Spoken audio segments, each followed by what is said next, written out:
Bueno, ya son las 7.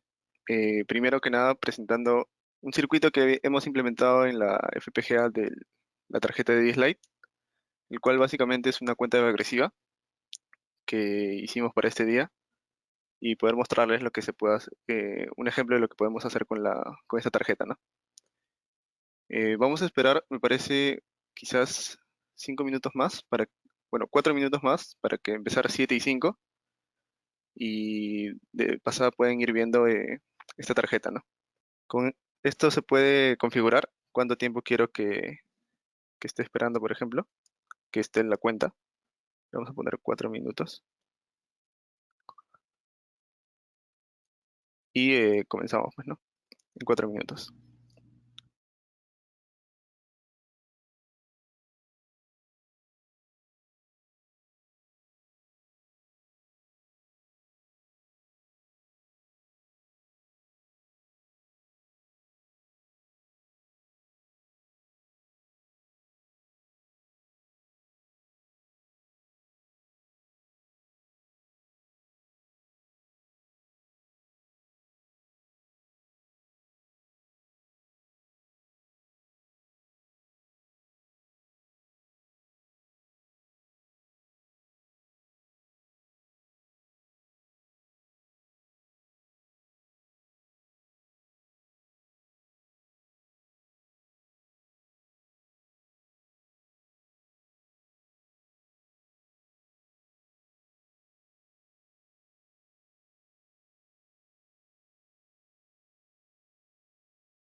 Bueno, en ese circuito que se implementó en la FPGA, utiliza la parte de los switches que cuenta la D10 Lite.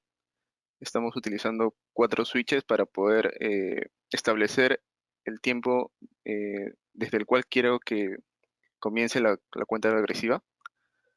Es por ello que podemos llegar hasta 15 minutos, ¿no?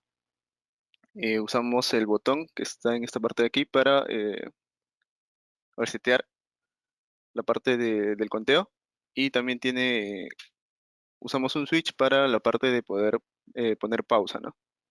Eh, en caso de que vamos a hacer una pausa, lo único que hacemos es bajar este switch y vemos que la cuenta se detiene por unos momentos. Y si es que quiero continuar, simplemente subo el switch para que continúe. Esto, este circuito fue diseñado en VHDL, utilizando este lenguaje de descripción de hardware. Para ello, hemos visto, se ha utilizado bastantes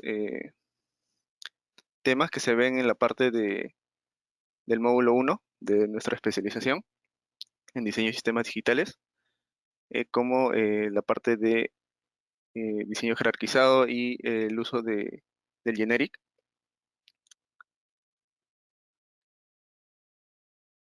David tiene una FPGA Max 10 es de Altera,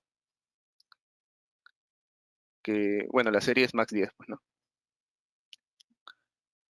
Es la que usamos en el módulo 1, bueno, en todos los módulos de la especialización en diseño de sistemas digitales, así que eh, por eso consideramos oportuno mostrar el día de hoy lo que podemos hacer con ella, ¿no?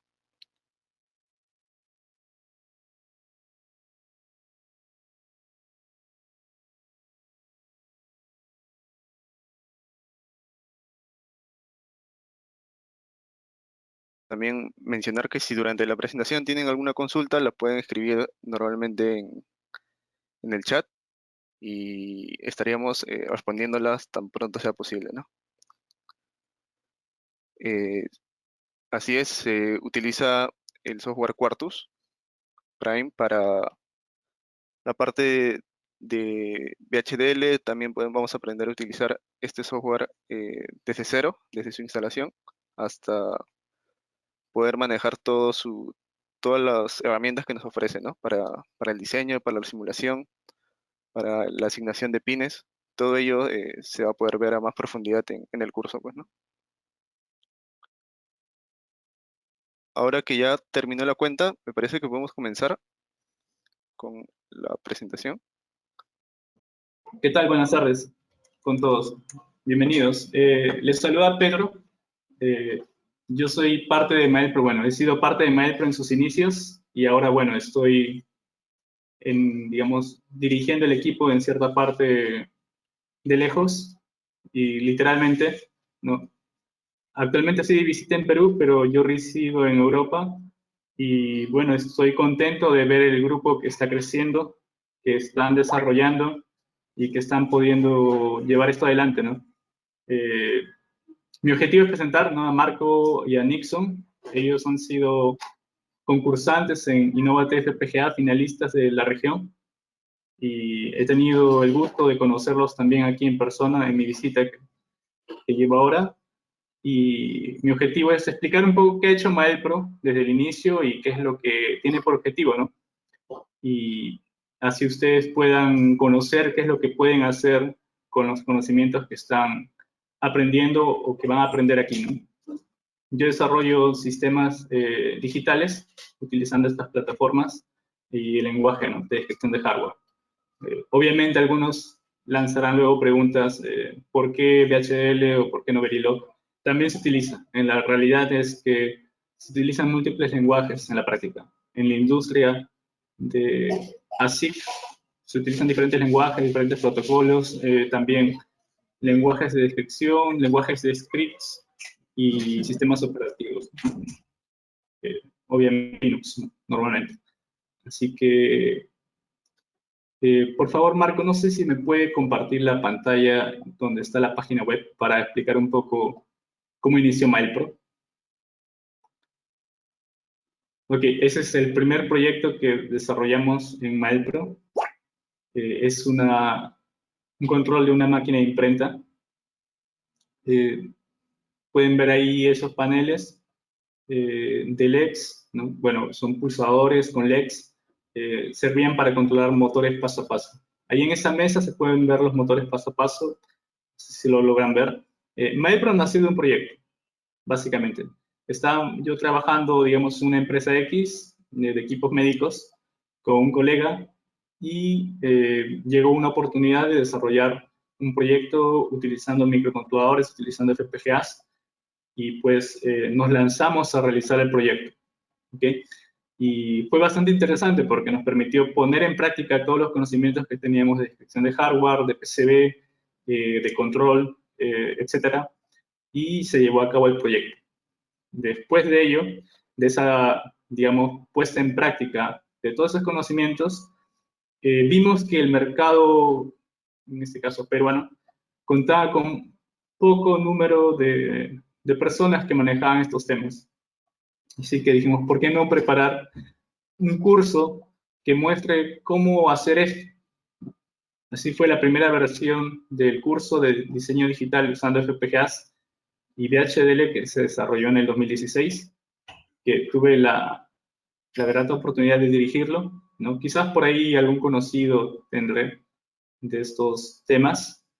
Y bueno, luego se desarrollaron otros proyectos ligados al inicio en la industria de la imprenta.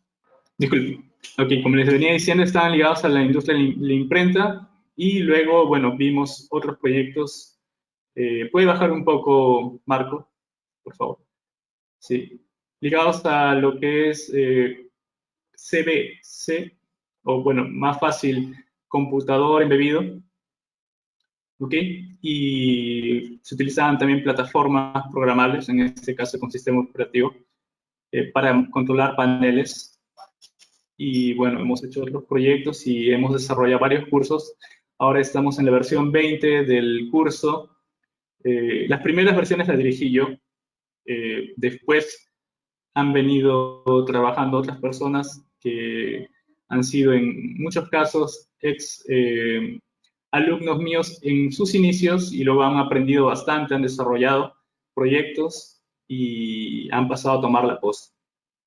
y actualmente Marco Nixon han sido también parte del equipo ya desarrollando internamente proyectos. Y bueno, en la actualidad están desarrollando este proyectos. Nos han escrito varias veces pidiendo el curso. Y la verdad es que estábamos bastante ocupados desarrollando proyectos internos que no podíamos hacerlo, ¿no? Si ustedes han estado pendientes de la página, se habrán dado cuenta, ¿no? Que no había cierto movimiento, pero no era que no se estaba haciendo nada, era que se estaban dedicando todas las fuerzas y toda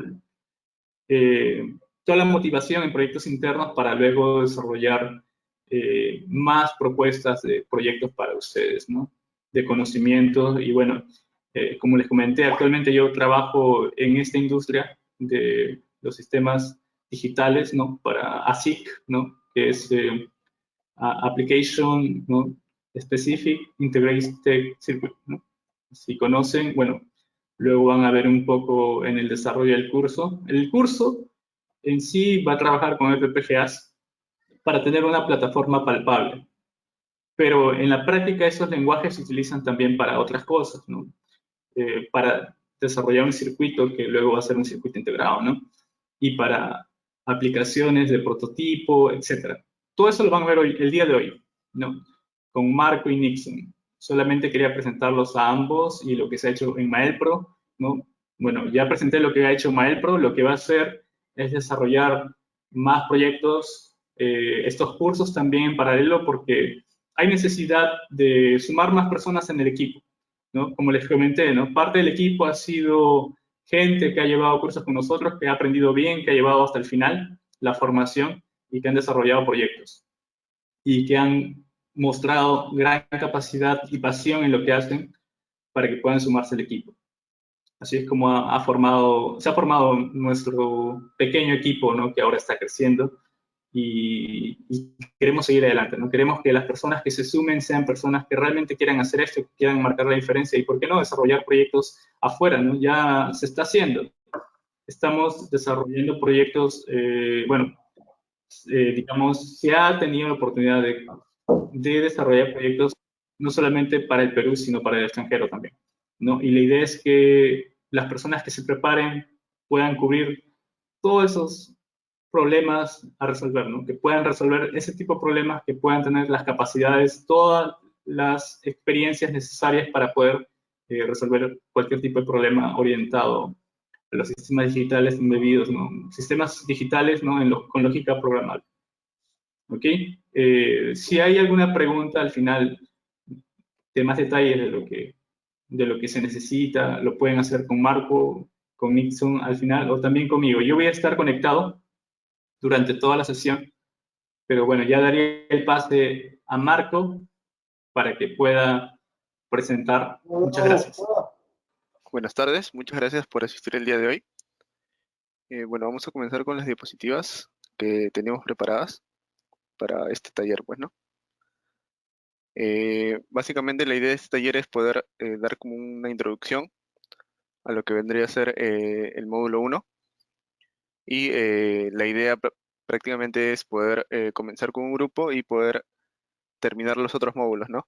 Para de esta manera que se pueda aprender todos los temas y posteriormente quizá realizar proyectos, ¿no?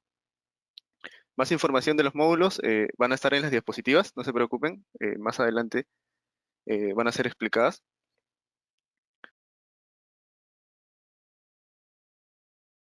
Eh, Ahora, primero podemos hablar, bueno, es importante saber los tipos de circuitos digitales que existen, pues, ¿no? Podemos separarlos en dos. Primero, los circuitos combinacionales. Estos se describen mediante tablas de verdad, pues, ¿no? Y para ello relacionamos la salida con una entrada utilizando compuertas lógicas. Como ustedes probablemente hayan visto antes, estas son las compuertas lógicas básicas, pues, ¿no? La compuerta NOT, la compuerta AND y la compuerta OR. Estas tienen su tabla de verdad, en la cual podemos ver cómo se relaciona la entrada y la salida, pues, ¿no? Por ejemplo, en la compuerta NOT, básicamente niega la entrada, es por eso que cuando entra un 0 sale un 1, y cuando entra un 1 lógico, sale un 0 lógico, pues, ¿no? De igual manera pasa con la compuerta AND y la compuerta OR. Es por ello que se dice que básicamente hace esta relación entre la salida y entrada utilizando estas compuertas, ¿no? Ejemplos de ello podemos ver eh, half adder, el full adder, los sumadores, los circuitos sumadores, el MUX, el demux, que te permiten ejecutar señales, y el decoder y el encoder, pues, ¿no? En el módulo vamos a ver cómo se diseñan estos circuitos combinacionales en VHDL también, pues, ¿no? Para que puedan verlo implementado y probar, ¿no? Cómo utilizar VHDL para hacer estos circuitos. Ahora, como mencioné, también estaban los circuitos secuenciales, los cuales se describen utilizando los diagramas de estado. Prácticamente la diferencia que tienen con los circuitos combinacionales vendría a ser que las salidas ya no dependen solamente de la entrada, sino también dependen del estado actual, ya que estos circuitos secuenciales cuentan con un elemento de memoria, el cual me permite almacenar el valor del estado actual y sobre ello eh, obtener una salida, pues, ¿no? Sabemos que el elemento de memoria, eh, el mínimo elemento de memoria vendría a ser el flip-flop.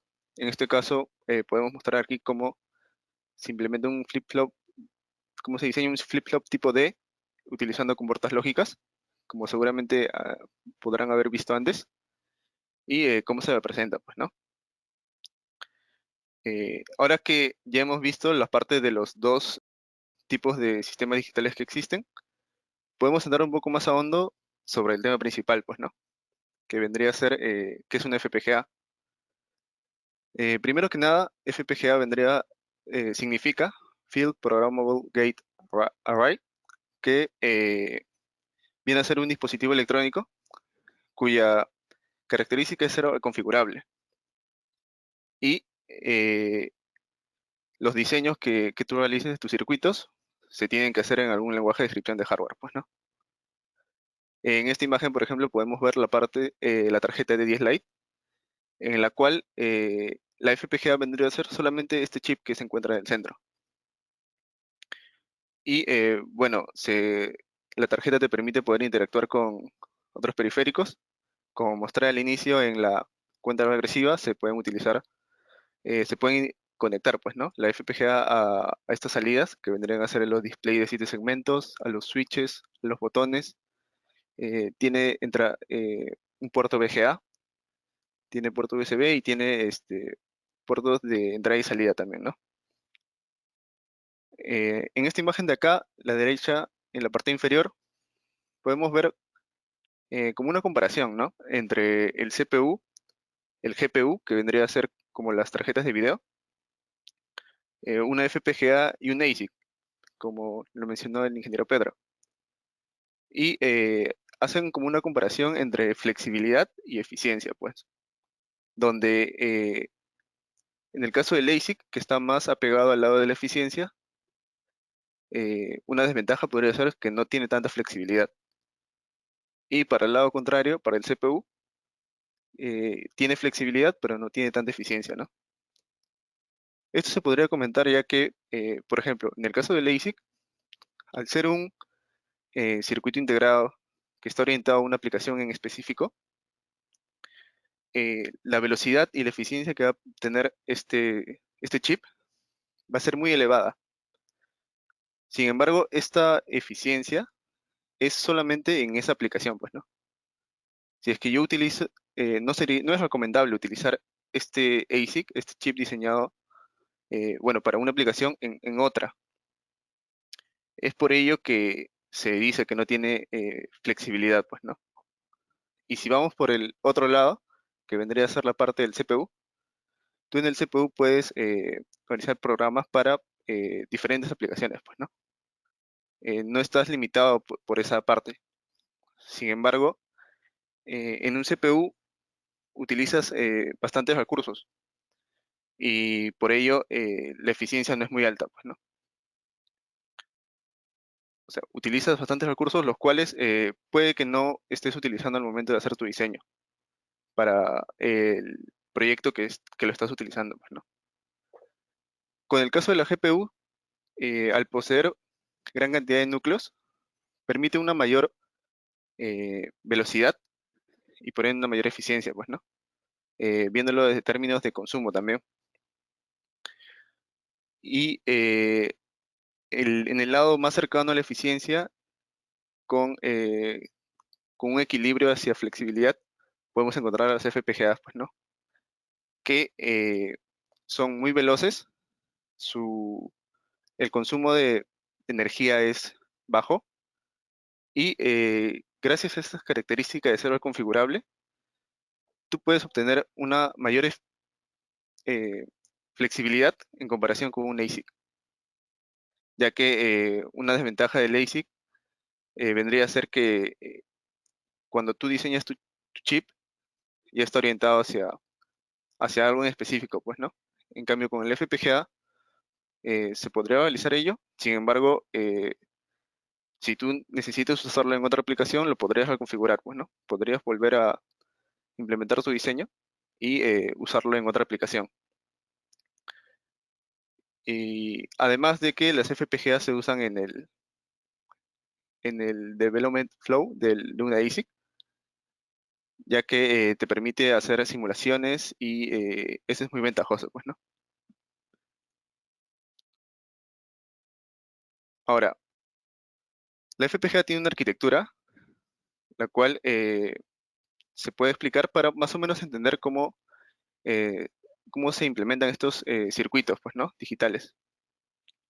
Básicamente tiene tres elementos, eh, los cuales permiten realizar todos estos circuitos.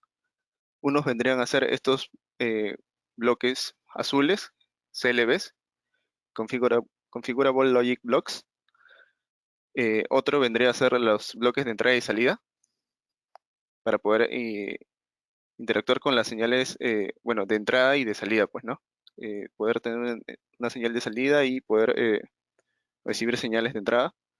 Y elementos de interconexión, ya que estos CLBs por sí solos no podrían o sea, con un CLB por sí solo no podrías implementar todo un circuito, ¿no?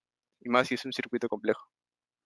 Estos elementos de interconexión permiten conectarse con los bloques de entrada y salida y además interconectar estos CLBs para poder realizar acciones. Esto es muy importante.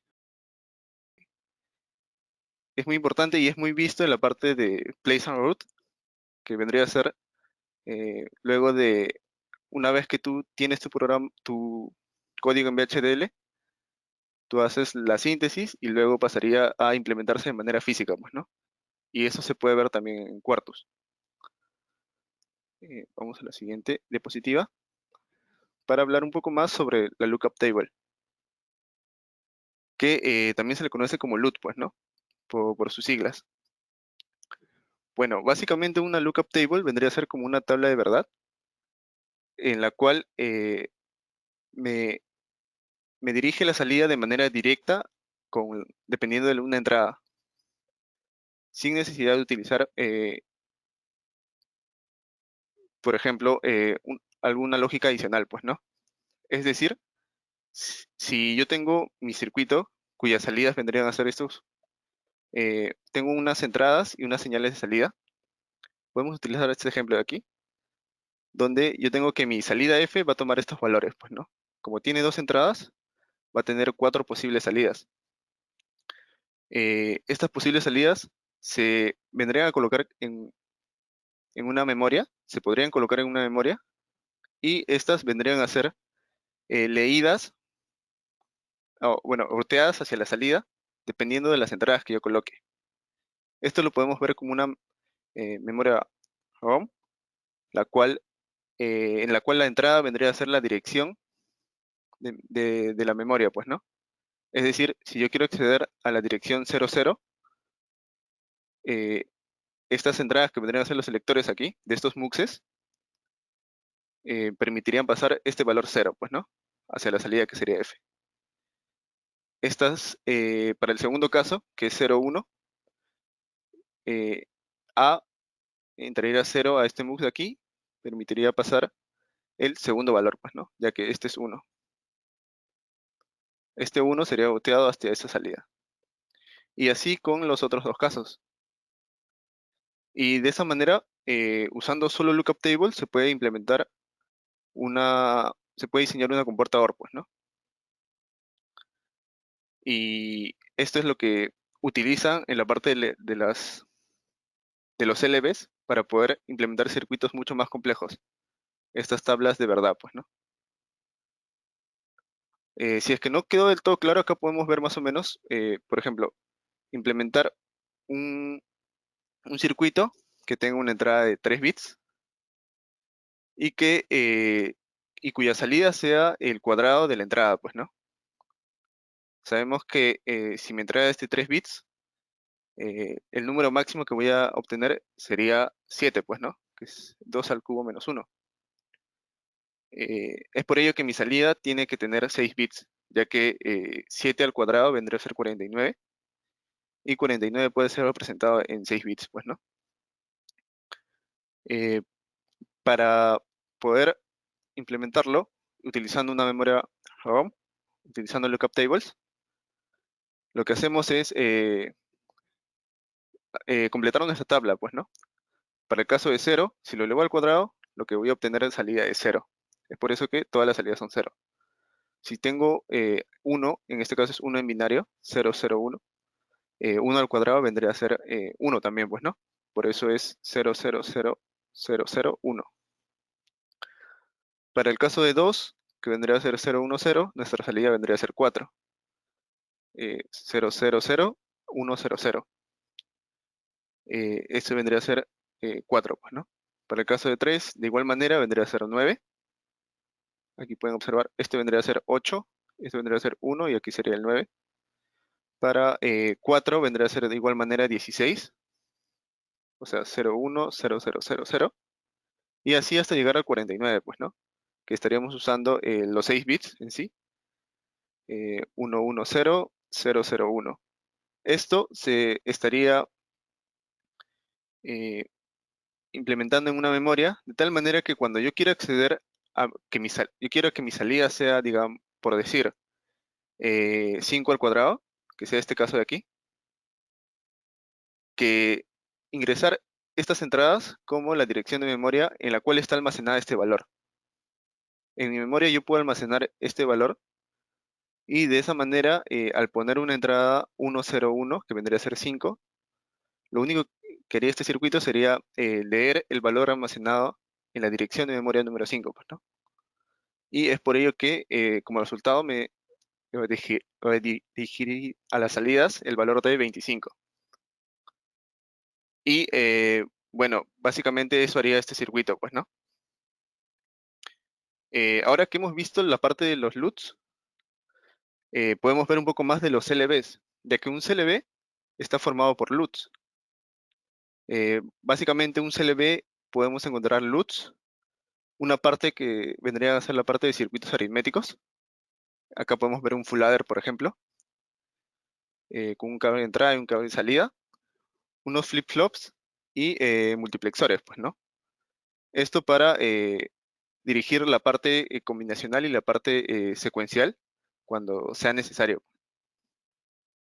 Y con ello ya tendríamos la parte de los CLBs, que vendrían a ser las celdas lógicas que vimos, que era un elemento importante de la arquitectura de las FPGAs, pues, ¿no? Y bueno, sobre las entradas, la parte de las entradas y salidas eh, es un poco más intuitivo, ¿no? La parte de la conexión con las señales de exteriores y generar señales de la FPGA partiendo. Y ahora, para interconectar todos estos LBs, se utilizan estos elementos de interconexión, como había mencionado, y ahí puedes encontrar Switch Matrix, que vendría a ser, bueno, básicamente lo que te permite es interconectar CLBs que no estarían contiguos, pues, ¿no? Así como esta parte de acá, que en la conexión ya vendría a haber diferentes topologías y diferente análisis, pues, ¿no? de cómo se realiza esta interconexión. Básicamente esos han sido los tres elementos de la arquitectura. Y ahora que se conoce un poco mejor sobre la FPGA, podemos hablar de características, pues, ¿no? En sí ya las he mencionado, pero es bueno recalcarlas. Por ejemplo, el paralelismo, que seguramente si han escuchado un poco sobre FPGAs, haya sido lo primero que han escuchado, pues, ¿no? Quizás la parte que más les llamó la atención, que cuando yo implemento un circuito o diseño un circuito en FPGA, va a ser mucho más veloz, ya que las instrucciones se ejecutan de manera paralela. Y bueno, eso es verdad, pues, ¿no? Es una característica la cual es como diferenciadora por la FPGA, pero también tiene otras características que son muy buenas, pues, ¿no? Como la baja latencia. eh, las FPGAs tienen clocks de elevada frecuencia, 50 MHz, 100 MHz, lo cual los hace muy veloces, así como su bajo consumo de energía. El bajo consumo de energía se puede ver bien en esta imagen de la derecha, por ejemplo, cómo se implementaría un sumador hecho en software y en hardware, pues, ¿no? En software me refiero a que tú cuando haces el código de bueno, en C o en Python, por ejemplo, para que sume dos números y te muestre la salida o, o almacene la salida en una nueva variable, lo que tú haces es luego de compilar y ejecutar ese programa, es enviar esa información al procesador, pues, ¿no? Al CPU, el cual activa ciertos módulos que presenta para poder realizar ese programa, pues, ¿no? Llega al fetch, recibe toda la información de tu programa, todo lo que tiene que ser ejecutado, luego va al decode, donde decide qué módulo va a utilizar. En este caso, como es una suma, va a utilizar un ALU, pues, ¿no? Y una vez que ya efectuó la suma, se queda guardada en la memoria caché en este caso. Acá podemos ver cómo ejecutar este simple programa. eh, si bien usa estos módulos del procesador, para que el procesador esté funcionando, tienen que alimentarse todos los módulos, pues, ¿no? Y por ende, en un CPU va a consumir mucho más energía de lo que lo haría una FPGA. Si bien este ejemplo es un ejemplo sencillo, ya que es un sumador, y en la FPGA, eh, cuando tú implementas tu circuito, los únicos bloques lógicos los cuales van a consumir energía, van a ser los cuales tú hayas interconectado, pues, ¿no? En este caso, como solo es un sumador, tiene un módulo de suma y una memoria, ¿no? Donde puede guardar el resultado, por ejemplo. Si bien es un ejemplo pequeño, esto con proyectos más complejos se puede ver ahí mucho más esta ventaja, pues, ¿no? Es por ello que la FPGA es utilizada en bastantes sectores de la industria donde es primordial poder tener un bajo consumo de energía. Aplicaciones vamos a ver varias el día de hoy, eh, más adelante. Como última característica podemos mencionar también que es programable, pues, ¿no? Que eso lo hemos mencionado. Acá hay un GIF interesante, la verdad, en el cual te muestra que puedes realizar cantidad de diseños que tú tengas en mente en una misma tarjeta, pues, ¿no? Y aprovechar todas las características ya mencionadas. Eh, claro, ahora podemos continuar con la siguiente. Y ahora, ya hemos visto la arquitectura, hemos visto más o menos qué es una FPGA con todo ello, hemos visto las características y tú dirás, bueno, tú seguramente en la universidad o en algún curso que hayas tomado de electrónica básica, hayas visto sobre esta imagen de la derecha, pues, ¿no? Donde compran con puertas lógicas, AND, OR, NOT, decoder, sumadores, y realizan su circuito usando protoboards. Esto es bastante recomendable cuando se empieza en esta parte, para más o menos ir interactuando con las compuertas lógicas básicas, pues, ¿no? Y bueno, en este caso, este es un simulador en el cual tú puedes interconectar y puedes probar tu circuito antes de pasar a esta etapa donde los conectabas, pues, ¿no? Comprando estas compuertas. Sin embargo, cuando los proyectos se van haciendo más complicados, por ende, el diseño va a ser mucho mayor, mucho más complejo. Ya no viene a ser recomendable poder utilizar eh, este simulador, por ejemplo, para ello, o realizarlo de esta manera física, pues, ¿no? Es por ello que se utiliza un lenguaje de descripción de hardware. Y ese va a ser el lenguaje de descripción de hardware que vamos a estar revisando durante los 3 módulos de la especialización en diseño de sistemas digitales. Acá a la izquierda podemos ver un código en VHDL. Si todavía no han visto VHDL, no es necesario que, que lo entiendan, ya que todo esto va a ser explicado en el curso. Sin embargo, por ejemplo, en este caso en específico, este es un código que te permite ver la parte bueno, implementar la parte de el uso del display de 7 segmentos, pues, ¿no? Y bueno, VHDL significa Very High Speed Integrated Circuit Hardware Description Language, que, bueno, como su nombre lo dice, es un lenguaje de descripción de hardware, pues, ¿no? Que se utiliza para el diseño de circuitos digitales. Y también se dice que es Turing Complete. Básicamente esto significa que tú puedes implementar cualquier circuito digital utilizando este lenguaje de descripción de hardware, pues, ¿no? Puedes implementar inclusive el CPU, el procesador, utilizando VHDL. Y bueno, existen más lenguajes, como lo mencionó el ingeniero Pedro, ustedes quizás hayan escuchado de Verilog, y inclusive hay otros lenguajes más. Y bueno, VHDL es estandarizado, inclusive eh, es estandarizado por parte de la IEEE, tiene bastantes versiones, y es por ello que inclusive en el código acá se puede ver cómo se importa esa librería, pues, ¿no? Librería IEEE. Eh, Como mencioné, esta parte del código no es necesario que la entiendan, si es que no han visto VHDL antes. Esto se va a explicar mucho más a detalle en el curso. Y bueno, hasta esta parte ha sido lo que yo tenía por comentarles el día de hoy. Ahora vamos a Y pasar a las aplicaciones. hola, buenas noches. Bueno, mi nombre es Nixon Ortiz y soy uno también de los participantes en Maelpro. Estoy activamente realizando proyectos y también llevaré de la mano el curso junto con Marco. Y bueno, voy a hablarle un poco de las aplicaciones que tenemos dentro de este mundo de FPGAs.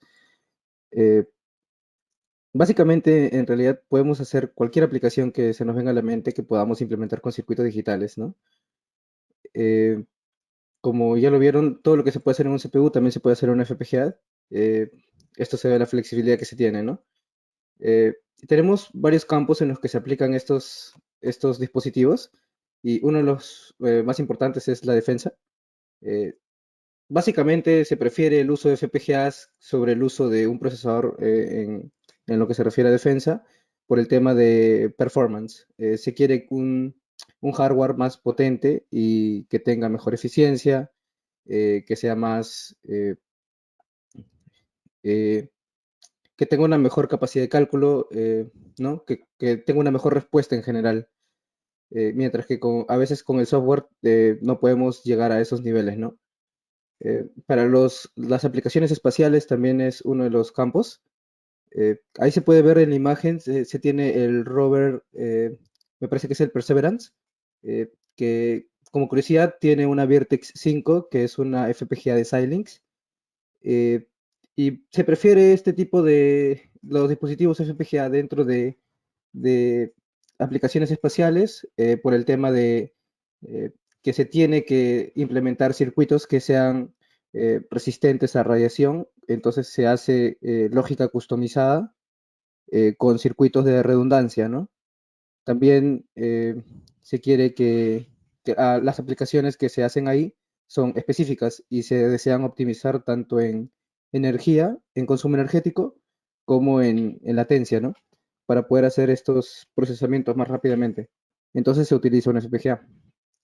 Para para las aplicaciones aeroespaciales, ahí se tiene un avión, no me acuerdo ahorita qué modelo es exactamente, contiene una Cyclone 2, eh, y básicamente es por el tema también de performance, latencia, se requiere administrar muchos sensores al mismo tiempo, entonces la capacidad de paralelismo que nos concede la FPGA nos permite poder procesar todos esos datos al mismo tiempo.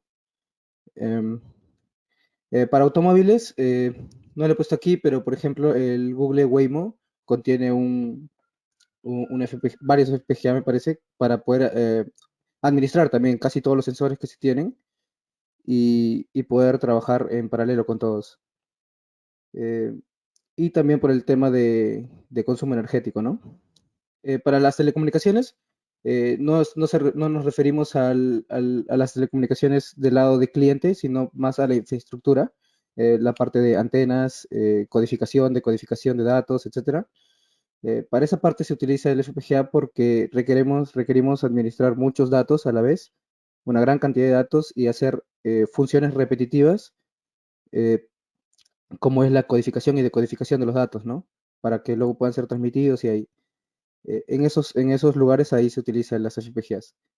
Para los centros de datos también ocurre el mismo problema, que es una administración de una gran cantidad de datos eh, que están en la base de datos, y cuando los clientes quieren acceder a ese tipo de informaciones como Amazon Web Service o Microsoft Azure, eh, se requiere que se tenga una baja latencia. Entonces, dentro de la infraestructura de la nube de Azure o Amazon Web Service están implementados las FPGAs.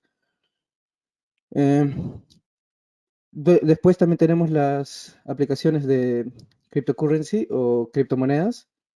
Eh, bueno, actualmente ya no es tan común, aunque ha vuelto a recobrar un poco de fuerza el tema de las FPGAs dentro de este campo, eh, con las tarjetas nuevas que sacaron de Xilinx. Ahí se puede ver una imagen de se tienen como 8 tarjetas de Xilinx trabajando para hacer minería de criptomonedas. Eh, Se empezaron a utilizar estos, luego se pasaron a las ASICs y ahora de nuevo está recobrando su fuerza el tema de las FPGAs. em, Porque Xilinx ha sacado unas tarjetas especializadas también, ¿no? Que son eficientes en este ámbito. Más que todo es también se empezaron a utilizar estas tarjetas por el tema de consumo energético, y el tema de cryptocurrency es también, eh, se realizan operaciones de encriptación, que son funciones repetitivas, matriciales, que requieren de datos en paralelo, y la eficiencia energética bueno, el gasto energético de una GPU es mucho mayor que si se utilizara un FPGA, entonces se empiezan a utilizar estos, ¿no? También se utilizan las ASICs, hay ASICs disponibles, eh, y sin embargo las FPGAs también se utilizan para el prototipado de las ASICs, como comentó el ingeniero Pedro. Entonces, es muy importante, ¿no? En todos estos ámbitos. En la siguiente diapositiva eh, vamos a poder ver eh, un poco las aplicaciones. Esto es de la página de Intel. Todos los campos en los que ellos realizan bueno, están utilizando sus tarjetas de FPGAs reprogramables. Eh, Como ven, es muy amplio los tópicos que se utilizan, desde IoT, inteligencia artificial, eh, eh, temas espaciales y hasta finanzas para hacer la predicción de datos de la bolsa, etcétera, ¿no? Bueno, en el siguiente vemos también la página de Xilinx, que es lo que nos muestran ellos que también se pueden hacer con sus tarjetas. Eh, Ahí está el enlace también, pues, donde se saca la imagen. Y bueno, a continuación vamos a mostrar un poco de los productos que se tienen con una FPGA dentro, ¿no? Tenemos el HTC Vive, que son unos lentes de realidad virtual, eh, que contiene dentro una FPGA IC40HX 8K, que, que bueno, se utiliza básicamente para el procesamiento de imágenes. Eh, Se utiliza aquí por el tema de también eficiencia energética y baja latencia. También se requiere hacer muchas simulaciones al mismo tiempo sobre realidad virtual, entonces se utiliza dentro de esto, ¿no? Ahí se puede ver la tarjeta. Esta es de la marca Lattice, semiconductor, me parece. Eh, y bueno, ahí es como curiosidad, ahí se puede ver. Esta foto es una foto que un usuario de Twitter sacó y se puede ver la FPGA que contiene, ¿no? La siguiente. eh, Podemos ver el iPhone 7 tenía un FPGA. em, bueno, normalmente para los celulares no se suele utilizar un FPGA, pero se suele utilizar una ASIC. Y bueno, según la información, esta información fue dada por una empresa que le hizo la ingeniería inversa al iPhone, que eh, se dio cuenta que tenía un FPGA y se utiliza básicamente se utilizó, bueno, lo que se insinuaba era de que el FPGA está siendo utilizado porque Apple quería eh, implementar nuevas funcionalidades dentro del celular a nivel de hardware, de optimización de hardware como reconocimiento facial, etcétera, pero que no estaba terminado. Entonces, para poder hacer actualizaciones de hardware eh, desde la nube, ¿no? Se le manda comandos para poder reconfigurar el hardware cuando ya está realizado. eh, para poder reconfigurarlo over the air, que se le dice, se utilizaron FPGAs. Entonces, lo normal es utilizar un ASIC en un celular, ¿no? Porque con un ASIC podemos tener esa eficiencia y como tenemos una gran línea de producción de miles de celulares, a nivel de costos es más sencillo usar, o es más factible utilizar un ASIC, pero el FPGA nos permite la capacidad de reconfigurarlo. Cuando una funcionalidad todavía no está terminada, podemos reconfigurarlo cuando ya está el cliente con el producto. Entonces, por esa razón, se tenía un iPhone, el iPhone 7 tenía un FPGA, que también es una IC 5LP4K. Tampoco es uno de los otros ni de Intel ni de AMD, pero bueno, como curiosidad, ¿no? Este FPGA se utiliza justamente porque está optimizado para lo de eficiencia energética, que en un celular también es muy importante para no gastar la batería. En la siguiente, tenemos el NVIDIA G-Sync. Igualmente, se tiene una gran línea de producción, que es el de monitores. Eh, el NVIDIA G-Sync, como manera de prototipado, también se sacó inicialmente con FPGA. No sé si actualmente sigue utilizando el FPGA, parece que ya pasaron al ASIC, pero inicialmente sí se tiene un FPGA y tiene un Altera Arria 10, justamente para ir modificando el hardware.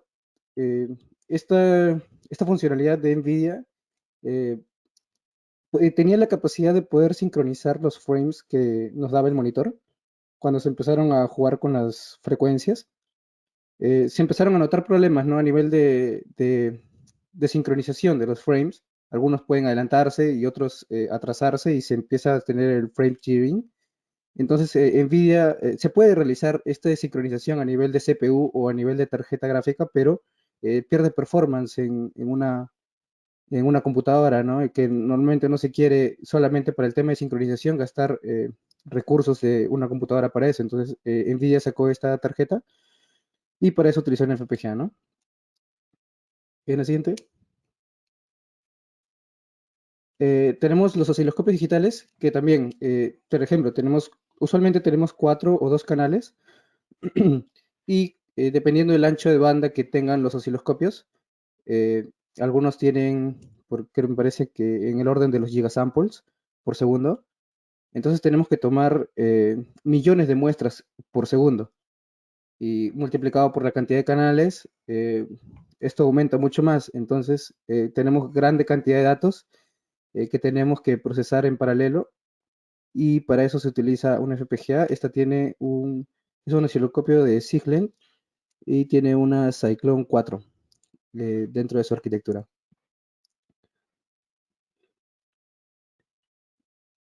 Bueno, este me olvidé poner el nombre. El de la izquierda es un HAPS, que es también para el prototipado de ASICs, ¿no?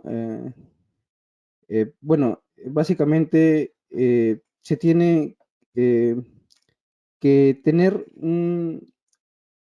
bueno, ahí se utiliza, me parece, varias FPGAs al mismo tiempo, entonces por eso es que hay interconexión de cables y es una de las fases que se utilizan para poder llegar al ASIC.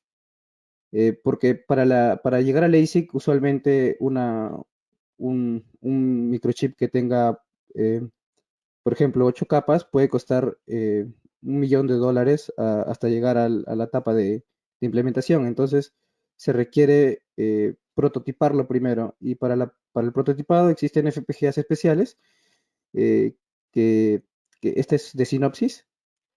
Y eh, es un hubs, el producto se llama hubs, que bueno, es un poco distinto a la FPGA estándar. Trata de asemejarse más a lo que sería como un trabajo dentro de un ASIC y para luego pasar a la etapa de producción en la que ya no se, como el ASIC es un circuito fijo, no se puede reconfigurar, no se pueden permitir los errores y porque sería una gran pérdida de dinero, ¿no? En el siguiente, eh, bueno, dentro de uno de los proyectos que también estuvimos trabajando es Hardware in the Loop, que básicamente es para hacer como una simulación a nivel de hardware, no a nivel de software, en el que, por ejemplo, para baterías de automóviles, se tienen los datos de entrada a nivel de voltaje y corriente, y con el FPGA se simula a nivel de hardware para ver cómo es que sería la respuesta de niveles de voltaje y de corriente dentro de, de las baterías, ¿no? Y eso se va de nuevo a un CPU para poder analizarlo, ¿no? Y ver cómo funciona. El producto que se muestra a la izquierda es un Typhoon Hill eh, que tiene las herramientas, ¿no? Para poder trabajar estas simulaciones a nivel de hardware. Y bueno, también se puede hacer con FPGA, que sería la parte, se le llama FPGA in the loop, que es para hacer lo mismo, pero con implementado dentro de un FPGA, ¿no?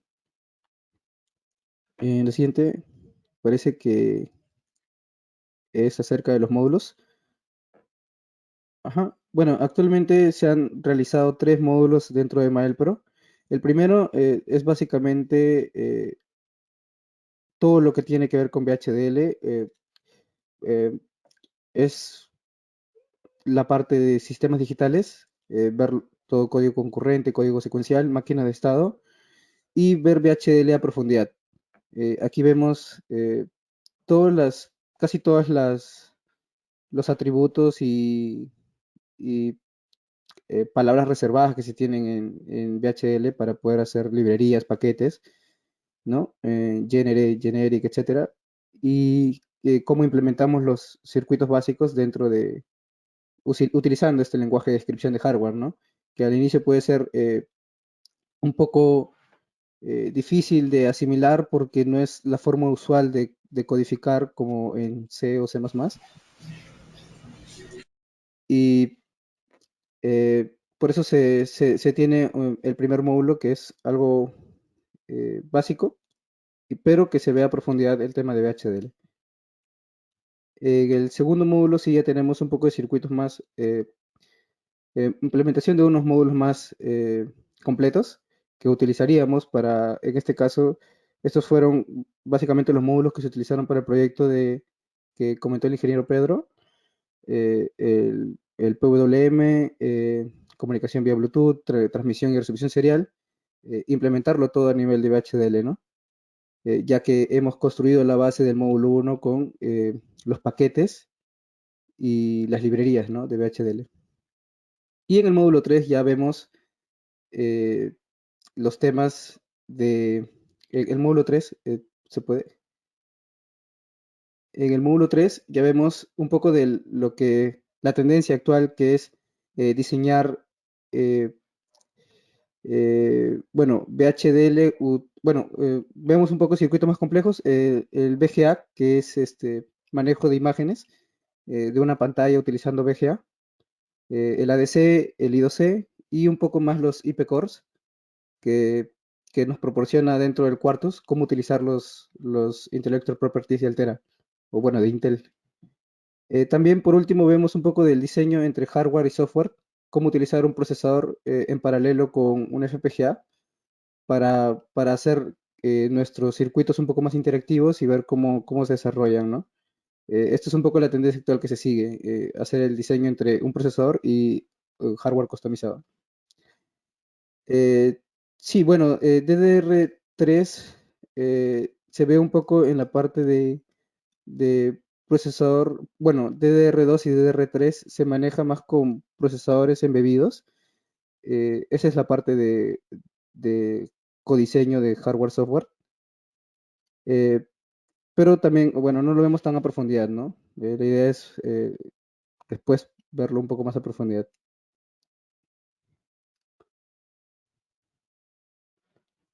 Y bueno, eso sería todo. Marco, Eh, ¿estás ahí?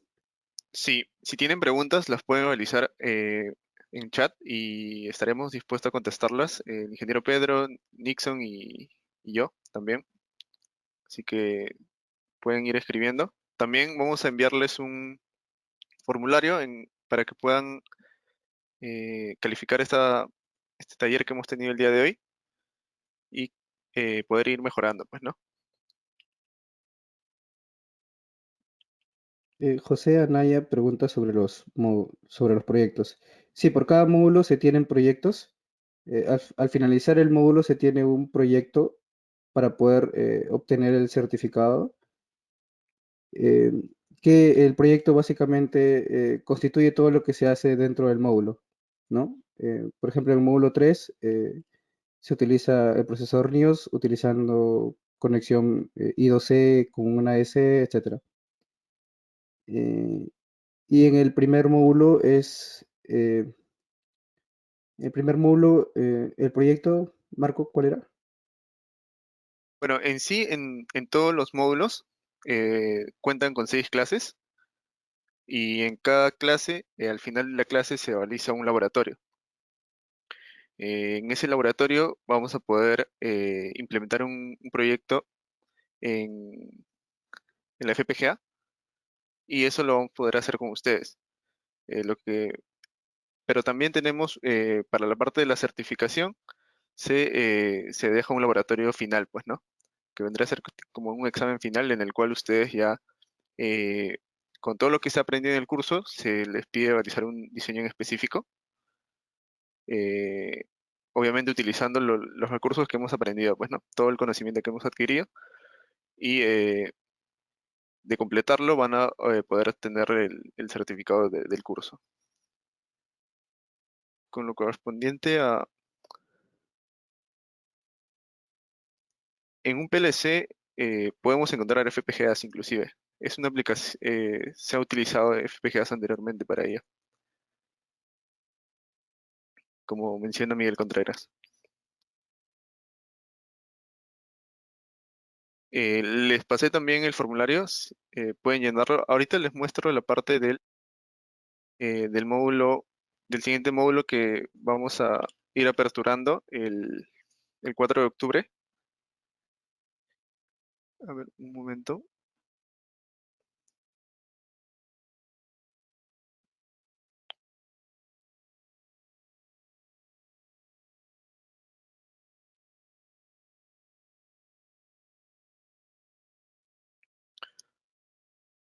Bueno, básicamente este es lo que veremos en el módulo 1.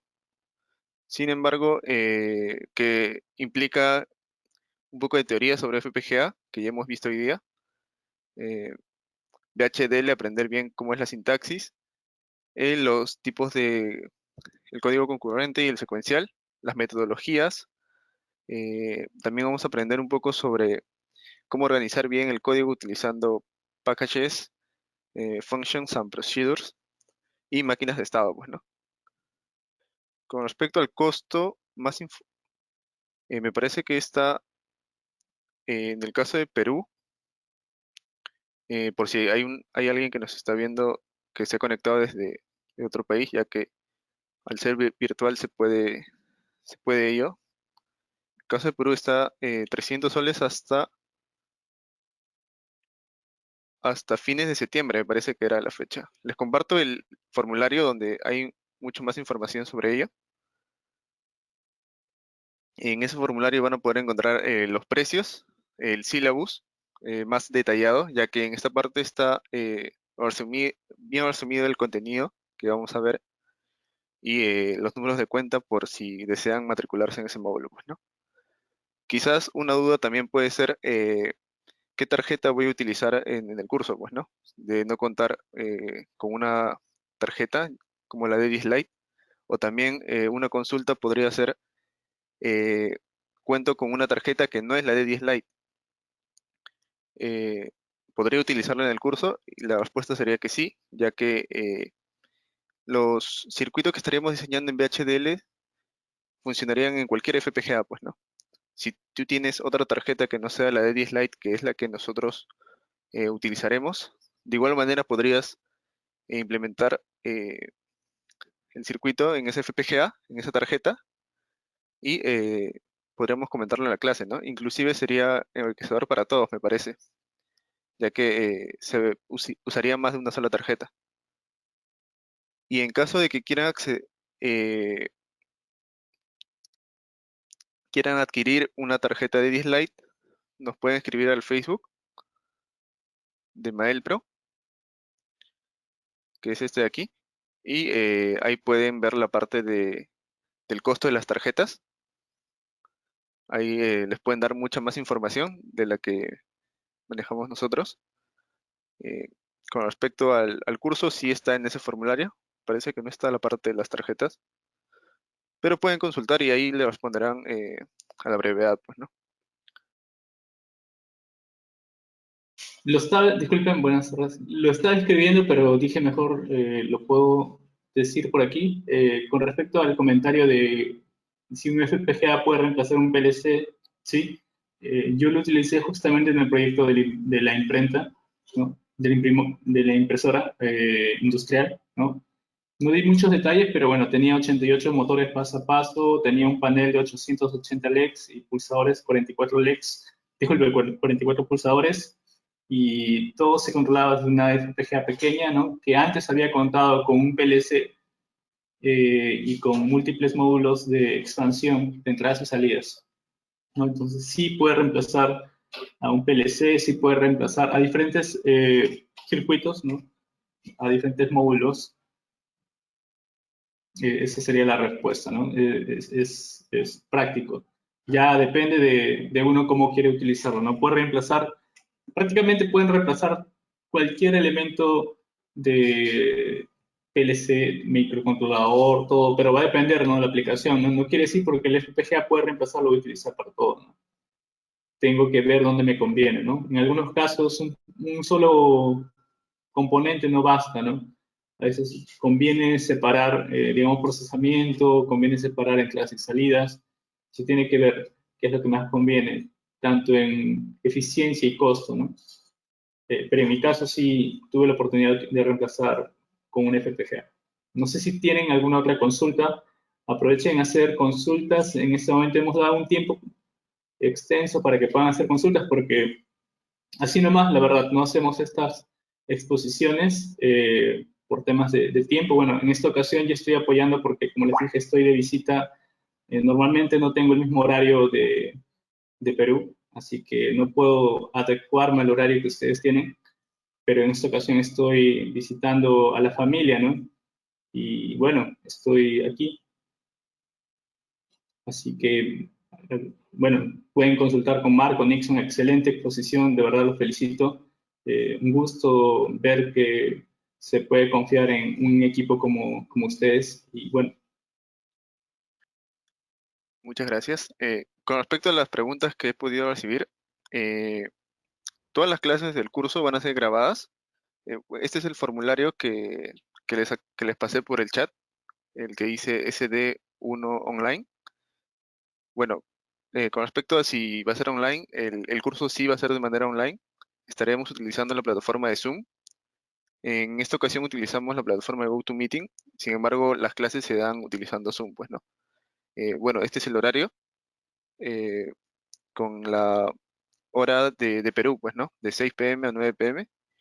Y en caso de que no puedan asistir a una clase o que lleguen tarde, no se preocupen, ya que parte del costo incluye los videos, ya que todas las clases se graban, el material digital, es decir, las diapositivas y los códigos que estemos realizando durante las clases, y bueno, el certificado en caso de que se complete el laboratorio final y se pruebe ello, pues, ¿no?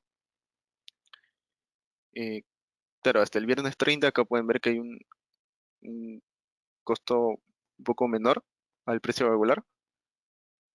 Y a ver, con respecto al matricularse en el módulo 3, bueno, por ahora estamos comenzando con el módulo 1 y la idea es poder empezar con un grupo de personas y llegar a hacer el módulo 2 y el módulo 3 para terminar todos a la par, pues, ¿no? Y con respecto a la asesoría, luego de finalizar los 3 módulos, en sí, esa es la idea, poder que más personas sepan sobre estos temas y que poder realizar proyectos todos ya estando por así decirlo, todos conociendo bien estos temas, ¿no?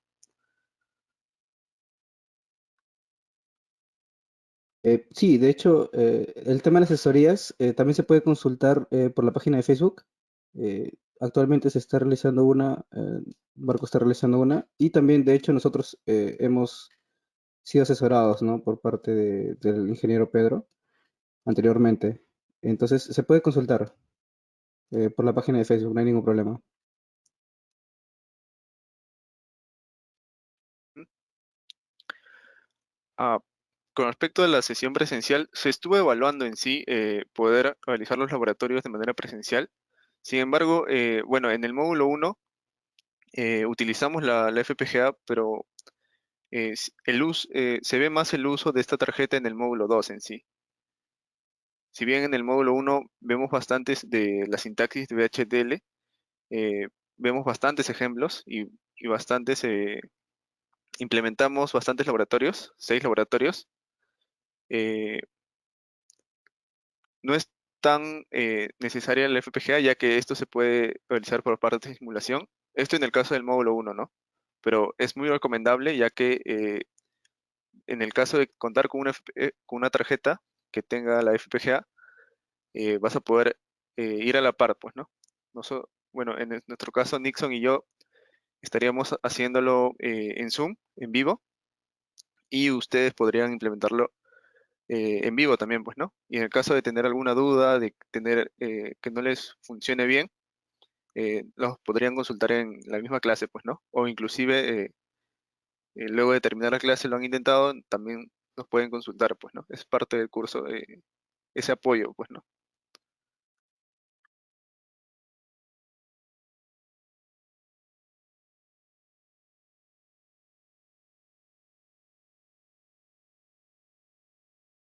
Con lo respecto de lo presencial, eh, s- se estaría evaluando para el segundo módulo, ya que ahí sí se utiliza bastante, la verdad.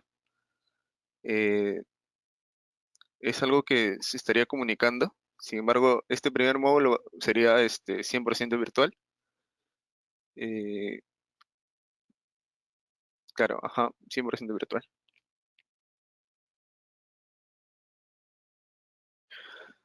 También se les agradecería poder completar este formulario que es para poder saber qué tal estuvo el día de hoy el taller, bueno, esta charla que tuvimos, donde vimos un poco de introducción y de información, ¿no? Básicamente es poder responder sus dudas y Hola, buenas noches, ¿me escucha? sí, sí te escucho, Carlos. Buenas noches. bueno, me pareció interesante, ¿no? La ponencia, pero eh, no sé si me podrían aclarar una duda. Bueno, yo sí trabajo, bueno, con una tarjeta FPGA, hago práctica, ¿no? Esto hace 2 años, llevé un curso en la universidad de FPGA, ¿no? Y tenía una tarjeta Spartan 6, donde, bueno, me adapté a su lógica porque según tengo entendido que la tarjeta tenía, o sea, una lógica de, bueno, con, con uno lógico se encendía, o sea, era un on, ¿no? Y un cero lógico era un off. Pero bueno, yo tengo un montón de proyectos así, con esa lógica, ¿no? Y entonces, en adelante compré una tarjeta que se llama Ciclone 4 FPGA. Y bueno, su- he subido los proyectos ahí a esa tarjeta nueva y no sé por qué no me quiere funcionar el código. Creo que será porque la tarjeta esté con lógica inversa o no sé. Si usted hizo el código en VHDL, Sí, disculpe, el código está en DHDL. Sí. debería funcionar tanto para una tarjeta de Xilinx, que es la que menciona, la Spartan, y para la tarjeta de Altera, de Intel, pues, ¿no? Que es la Cyclone 4. En ese caso, seguramente puede haber un error, quizás en la asignación de los pines, si es que los utiliza, o en la lógica. Bueno, la lógica funciona a la perfección en la tarjeta Spartan 6, ¿no? Pero no sé por qué no funciona en la otra tarjeta Cylon 4. La asignación de pines la hago de acuerdo a su datasheet, pero no me sigue botando algo así como error. No sé si, bueno, sea por, porque sea la lógica inversa o porque en mi tarjeta Spartan 6 un no lógico era un on, ¿no? Y un cero lógico era un off. Y en el Ciclón 4 no sé si será al revés. Si se, por ejemplo, si un LED enciende con uno lógico o con cero lógico. Bueno, si lo has hecho en VHDL, VHDL es estandarizado, lo puedes usar en cualquiera de las dos tarjetas. Es por ello que seguramente si te funciona en una, en la de Xilinx, que es la Spartan, lo más probable es que eh, no estés usando bien la parte de Quartus, ¿no? Que es donde lo estás probando, imagino. Eh, Eh, Sin embargo, en el módulo 1 también vemos ello, cómo utilizar Quartus y la parte en sí, la parte del uso de las herramientas de Quartus es la misma para todas las tarjetas. Lo único que cambiaría es al momento de seleccionar qué tarjeta estás utilizando, pues, ¿no? Disculpe interrumpa, Marco. Bueno, lo que no ha comentado Carlos es qué era lo que estaba haciendo exactamente, porque si indica Lex, bueno, puede ser que la lógica de los displays, en algunos casos no tienen, si utilizo display, por ejemplo, no tiene lógica invertida, eso sí puede ser. Tiene que verificar, obviamente, el datasheet, verificar los componentes, cómo están conectados. Digamos, a nivel circuital, eso que comenta lógica invertida, eso puede haber, pero eso no tiene nada que ver con, digamos, internamente puede tener que el reset sea con alto en Altera, por ejemplo, y en Xilinx que sea con bajo, ¿no? Contrario. Pero en la hora de la implementación, si uno quiere obtener una salida alta, en ambos va a salir alto. Lo que tiene que fijarse es si el componente a conectar luego en la salida es el que corresponde, ¿no?, al mismo nivel. Se tiene que verificar. Normalmente el VHDL es estándar, no hay problema, se puede transferir, si es que no requiere ninguna librería propia de Altera o propia Xilinx, si es simplemente con las librerías estándar, se puede, digamos, y esa es una de las ventajas del VHDL. Y justamente su portabilidad. Uno puede trabajar en Altera, en Xilinx, en Lattice, en lo que sea, sin ningún problema. Puedes trasladar tu diseño y esa es una de las grandes ventajas con las que contamos. No quiere decir porque ahora aprendan con Quartus, van a quedarse en Quartus, ¿no? Yo les comento, en mi experiencia yo aprendí con Quartus, Altera, después he trabajado en Xilinx, ¿no? Y he trabajado también con otras marcas, pero no hubo nunca una barrera, ¿no? Digamos, del lenguaje. El lenguaje era el mismo. El uso de la herramienta, obviamente, cambia un poquito, ¿no? No es lo mismo utilizar Quartus que Vivado, ¿no? Pero uno se adecua, es lo más sencillo luego. Pero el lenguaje es estándar. Los componentes externos obviamente cambian, ¿no? Pueden tener una marca de memoria en uno, en el otro otra marca de memoria, una organización de displays en una forma, en otro de otra forma, pero el circuito es el mismo. No sé si eso aclara su duda, Carlos. Tendría que revisarse en detalle el diseño, ¿no? Si está todo bien conectado, si la lógica que corresponde para la salida es la correcta.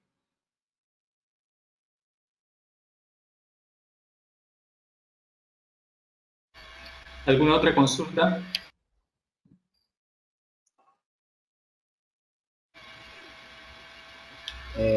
No, justo eso justo eso del software de Quartus, bueno, bueno, sí, sí es lo mismo, ¿no? Porque me he dado cuenta, o sea, antes yo he trabajado con ICE, ¿no? Y bueno, llevé el código a Quartus, aunque no manejo mucho Quartus, pero sí logré compilar todo el código y que me compila a la perfección, ¿no? Pero voy a verificar eso de que me dices de la tarjeta para ver, ¿no? Muy bien, Hay gracias otra por la consulta. Con gusto, Carlos. Hay otra consulta. Dicen VHDL versus Verilog. La ventaja que yo les puedo decir es que en VHDL, por ser un lenguaje de prototipo, digamos, de tipado fuerte, ¿no? Se conoce como for typing, eh, hay menos probabilidad que te equivoques, ¿no? Digamos, cuando tú asignas un vector de una talla diferente a otro vector, VHDL no te lo acepta y no te va a dejar sintetizar. Error, no funciona. En cambio, en Verilog eso puede pasar, ¿no? Digamos, va a truncar y va a generar un circuito. Pero quizás ese error era mejor que pasara porque no te vas a dar cuenta hasta que una vez que implementaste, simulaste, verificaste, que el circuito no era lo que tú querías. El VHDL es más estricto, por así decirlo. Verilog es un poco más permisivo. Una ventaja. Podríamos decir otra ventaja, que a mí me parece ventaja, a pesar que suena contradictorio, es un poco más difícil su curva de aprendizaje al inicio que Verilog. Sin embargo, yo les puedo asegurar en mi experiencia que ustedes aprenden bien VHDL, Verilog se adapta rápidamente, porque uno ya conoce, por ejemplo, la idea de procesos, la idea de lógica de circuitos, en este caso, diseño concurrente, diseño secuencial, es más sencillo de adaptarse, ¿no? Y bueno, hay otros lenguajes más, no son los únicos. Luego existe Verilog, que antiguamente era solamente para verificación y actualmente también se utiliza para diseño de circuitos, ¿no? Es decir, para llegar a la síntesis, ¿no? Netflix, conexiones de bloques, como comentó Marco, ¿no? Lookup Table, y etcétera, ¿no? Esas son las ventajas. Les invitaría a que sigan nuestra página, las páginas de Facebook de Maelpro de FPGA Perú, ¿no? Ahí hemos publicado una vez ese versus, ¿no? VHDL versus Verilog, y es interesante, ¿no? Ambos, en la industria se utilizan ambos, ¿no? Y una ventaja es que uno puede juntar tanto VHDL con Verilog, ¿no? Eso se puede hacer, se puede unir los dos lenguajes en la práctica, ¿no? Luego, lo de Machine Learning, ahí creo que está comentando Nixon. Ahí está. Ya contestó la pregunta de Antonio. Bueno, les dejo a ver si tienen alguna consulta. Ahí están Marco, Nixon. Justo vi el mensaje y quise responder. Gracias.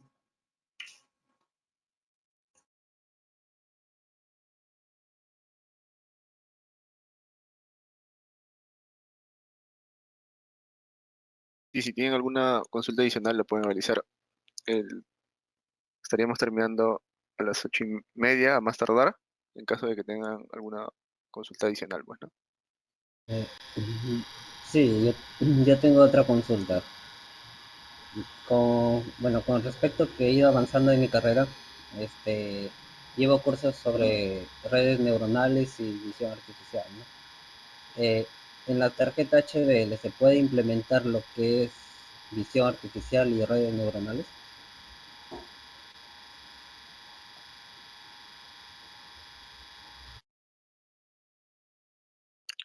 Sí, inclusive Nixon comentó sobre ello.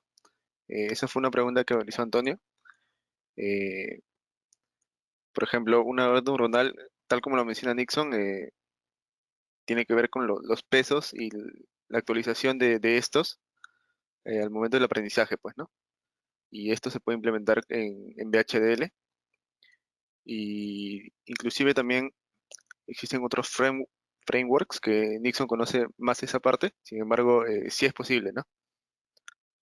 Así que es por ello que inclusive al momento de que se explicaron las aplicaciones, eh, se ve cómo se utilizan en estos campos, ¿no? De la visión por computadora, machine learning. eh, en teoría se puede hacer cualquier circuito digital en un FPGA, pues, ¿no?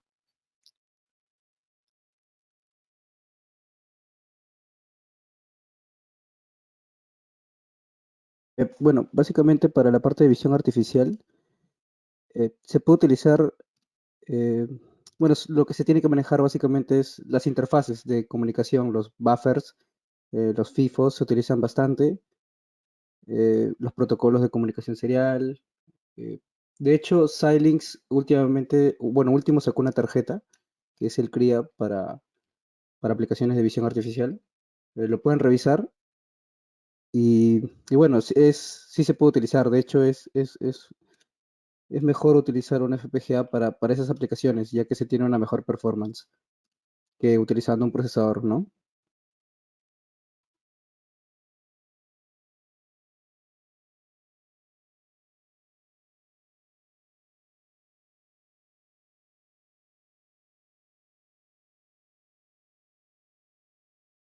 Preguntan si se puede enlazar Python con FPGA. Sí, justamente hay también un proyecto que se conoce como, bueno, PINC, ¿no? Quizás han escuchado que combina Python con Zinc, que es una FPGA de Xilinx. Y bueno, otras placas también lo están adoptando. Permite con un framework de Jupyter, ¿no? Trabajar Python, luego llevarlo hasta nivel de, digamos, de conexión con síntesis. Sí se puede enlazar. Y hay también una plataforma de Xilinx que es para generar a partir de diferentes lenguajes de programación, no de descripción, estoy diciendo de programación, llevar a nivel de Netflix, ¿no? Cuando digo Netflix me refiero a la lista de redes, por así decirlo, ¿no? La lista de bloques conectados. Así que sí es posible. Sí es posible, sin embargo, va a depender de la aplicación, ¿no? Esto se llama, a ver si, eh, a ver, esto para Inc. Se me olvida el nombre exacto. A ver si me hacen recordar Nixon, quizás o Marco. El software, Vitis, ahí está, claro, con Vitis. Ahí está comentando justamente Nixon de una de las placas de Xilinx que tiene aplicaciones de visión artificial y justamente esas placas tienen también la opción para llevarlo a una plataforma de Vitis y a un lenguaje de alto nivel de programación para luego sintetizar, ¿no? Un circuito. Fue diseñado con bastante tiempo, digamos, de desarrollo. No fue de un día para otro, pero salió libre el año 2020, me parece, o 2019, la primera publicación de esto, de su plataforma. Y es posible, pero sin embargo no quiere decir que es lo que se utiliza en un producto final. Se gana bastante tiempo, ¿no? Se desarrolla un producto muy rápido, pero la desventaja es que puede generar más código del necesario, ¿no? Si uno lo hace, digamos, a nivel explícito o, digamos, a la arquitectura que uno quiere, ¿no? sí se puede, ¿no? Sí se puede trabajar con estos lenguajes. ¿Alguna otra consulta?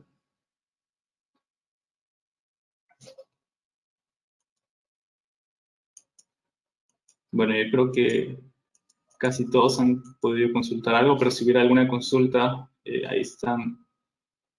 Espero de verdad que puedan participar en este curso, así nomás no están disponibles.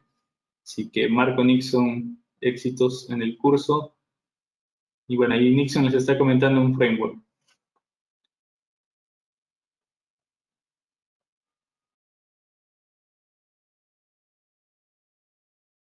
Si tienen más consultas sobre el curso quizás, o otras consultas, quieren realizar asesorías o proyectos, pueden escribir a la página y les estaremos contestando, pues, ¿no?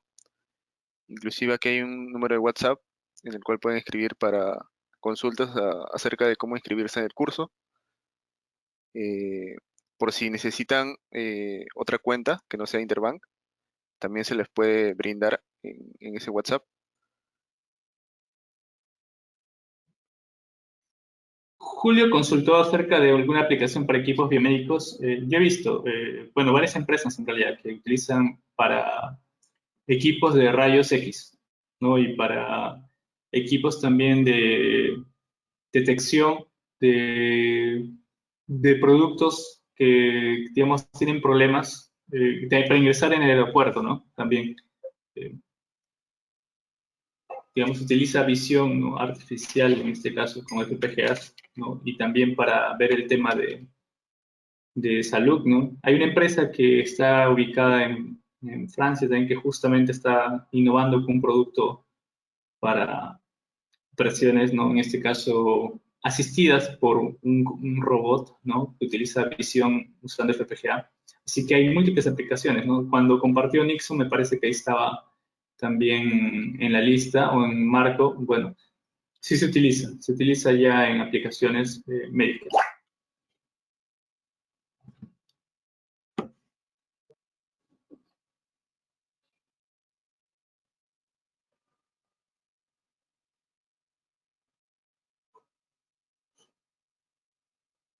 Sí, me parece que ya estamos llegando a las 8:30. Esto sería todo por hoy, me parece. Vamos a detener la grabación.